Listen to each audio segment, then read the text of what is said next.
Every day, abused and neglected children in our community are removed from their homes because their parents cannot or will not take care of them. A local nonprofit organization advocates for the best interest of these children. Coming up on Polk Place, we'll let you know how you can get involved.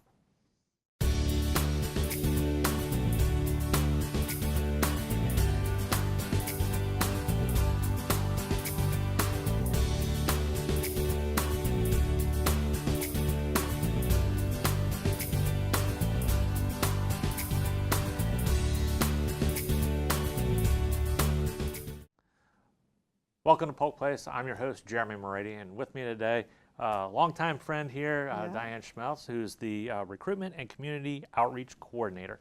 It's a long title. Yes, it is. It is. For the Guardian Ad Litem program, and always happy to have you here. Thank you. Great program you guys do, and let's start off a little bit for the folks who might not be familiar with y'all. Just a little bit of y'all's history, how you got going, what you do. And then I know we've got a lot to talk about. We do, and thank you for having me again. Wonderful to be here, and it's been a lot of times over the years, so that's great. We're trying to heighten the awareness of the Guardian Ad Litem program. We become the voice for these children who've been removed because of abuse or neglect. Now, we don't remove the children. The Department of Children and Families, they do all the investigating of abuse reports. They remove the children. A judge assesses the situation, and if they feel the kids are at risk or unsafe, that's when it becomes a case and the Guardian Ad Litem program gets appointed. So we don't remove kids, nobody's angry or upset with us, but it puts us in a great position because we do have a couple of roles. The judges want us to see the children once a month to gather information, get to know these kids, what's going on in their world.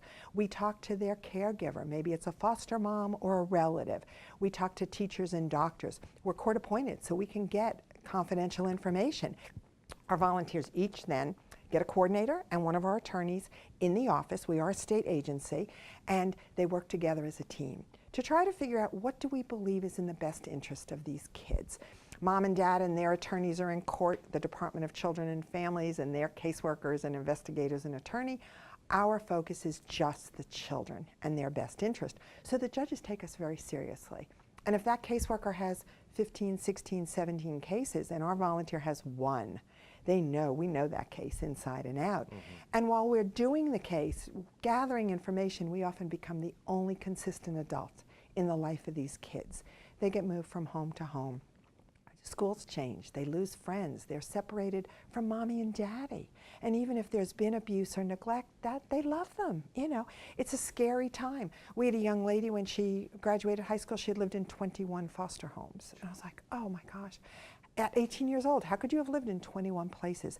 They start to feel they don't matter, nobody cares. So the guardian becomes that adult that becomes the friend and the mentor, consistency. They let them know you do matter. You've got somebody here watching and looking out for what we feel is best for you. And how long have you guys been doing this now? Wow, we are probably close to 40, 45 years old as an agency. We used to be under the court system. We're now under the state. Every state has this type of agency. Most states it's called CASA, C-A-S-A, and that stands for Court Appointed Special Advocate. So with so many people moving into Florida, they might come from a state where they're like, oh, I know what a CASA is, but here it's called Guardian Ad Litem. We basically do the same thing. Okay, and I mean, it's such an important role, being that advocate, being that ear, someone to listen to. That it is. Stability, that rock that they can rely on. Now, you guys have a lot going on always, but you know, you're always looking for volunteers and for those folks that can step in and, you know, really provide that role. Can you tell us a little bit about what you need to go through in becoming a volunteer if you're wanting to get into this? Sure. Well, you would contact us. We do have an application process. We do background checks. Obviously, we're putting you right there with children. We have a training program. We make it very user-friendly, really easy, couple days in our office, short half days. And we have online training now that people do at home. So it's very easy to get through. I try to meet with each volunteer as soon as I get their application. I want to get to know them. Volunteers are coming with first their own gifts and talents, then they're coming with insights and understanding from life lessons and experiences. And we might have a teacher, wow, she's had kids in her class that have had guardians. We might have somebody in the medical profession that says, oh boy, I've worked in the emergency room and I've seen some of these cases. So you can have any kind of background, and we have kids that have needs that these backgrounds help fill and give the volunteer a better understanding of what the kids are going through. Some of our volunteers were kids in the system themselves, or maybe they weren't in the system but maybe should have because they were abused or neglected. Nobody can teach you how that felt, but boy, if you lived through that, you have an insight that you can then turn something that was really tough in your life to something that can help somebody else. Mm-hmm. Now, and what kind of time commitment? Because I know, everyone these days is over busy. Yeah. Over busy. We estimate that the average case takes approximately 8 or so hours a month. And that's a month, not a week. There are going to be some weeks you don't do anything. When you initially get your case, you're probably going to spend a little more time because you're going to want to get to know these kids. But then it kind of falls into just a routine of we're watching, we're waiting to see if mom and dad do the tasks they were asked to do to get their children back, make sure they can go home to a safe environment. So we're kind of just waiting out the timeline for the parents, but making sure needs are met in the meantime. If we've got a child that has having trouble in school and they say they can't see the board, we're making sure we recommend that they get an eye exam, get glasses if they're needed. A teacher might tell the volunteer, wow, I see a behavior change in this child. Well, we're going to recommend a psychological evaluation.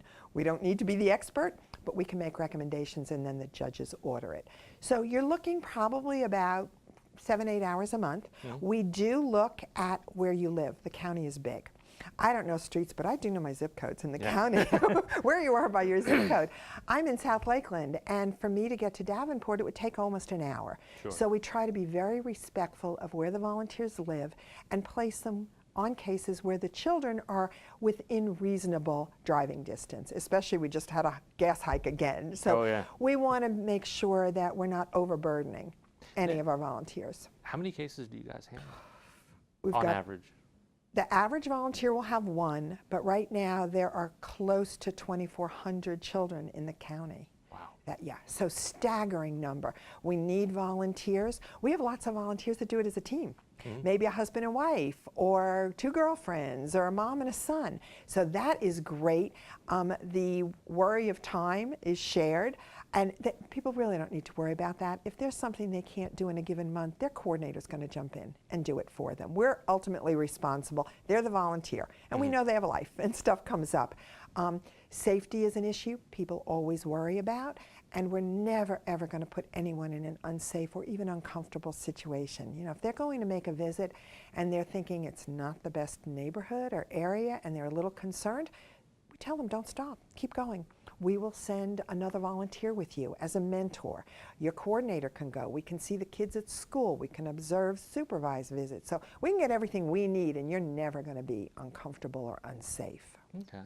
Now, I know this time of year, legislative session. Oh yeah, we're in full swing in Tallahassee. You got it's really kind of like a strategy time to it is. Start looking forward and make sure you can secure the funding that you need to. Absolutely. What do you guys have going on right now? Well, right now there are a couple things going on in Tallahassee. Again, our focus is the best interest of the children, so we are always looking at bills, getting legislative representatives to promote bills in Tallahassee that we feel will benefit the children. And a lot of times it's something a guardian maybe has seen, and they come back to the office and they're like, this is falling through the cracks. How can we do this? Happened a couple of years ago with the normalcy bill. We found that children in foster care, there were things they couldn't do. Suppose a little 3rd grader gets invited to a sleepover birthday party of her girlfriend, a classmate. Unless the foster parent could fingerprint everybody that was going to be at that party, which that can't happen, the little one couldn't go. Well, the normalcy bill gave the power to the foster parents to say if they were going to make the decision for their own biological child, they can now make it for the foster child. So these kids already feel different and separated. Now, Yeah, you don't they're want to not, exasperate right, that anymore. It's not even made to feel worse. They can go to that party. They can participate in school things because the foster parent can give the okay.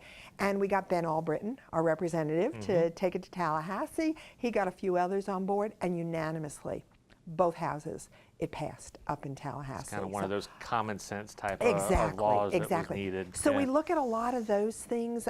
Our executive director up in Tallahassee for the statewide program, Alan Abramowitz, fabulous at what he undertakes to, to make the calls, sit in front of people, get the word out that these are what these children right here in Florida need. These are what we need to do for our most vulnerable children. Well, you guys do a wonderful job. We're trying. Yeah.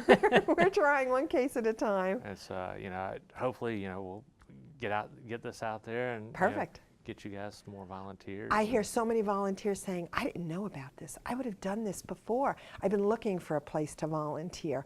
I just didn't know about you folks. So, and a lot of times people think you need to be an attorney, you need to have some background in this. I had no social work background when I started as a volunteer 16 years ago. And then the director offered me a job, and I actually said to her, I don't think so. I have no experience for this. And she was like, you're already doing cases. You do. You're on the job training. So if I can do it, anybody can do it. Well, it sounds great, and we'll get that information out there. Perfect. For folks. Thank you. Thanks so much for coming in. Thank you for having me. I always appreciate it. The Guardian Ad Litem program is a volunteer-based state agency appointed by the court to protect the rights and advocate the best interests of abused children in Florida's court system. They are ordinary people who do extraordinary things for some of our community's most vulnerable children. Guardians come from all walks of life, and no two are alike. Just as each child is unique, so is the Guardian. To volunteer, please give them a call at 863-534-4605, or for more information, you can look them up on the web at www.becomeaguardian.com.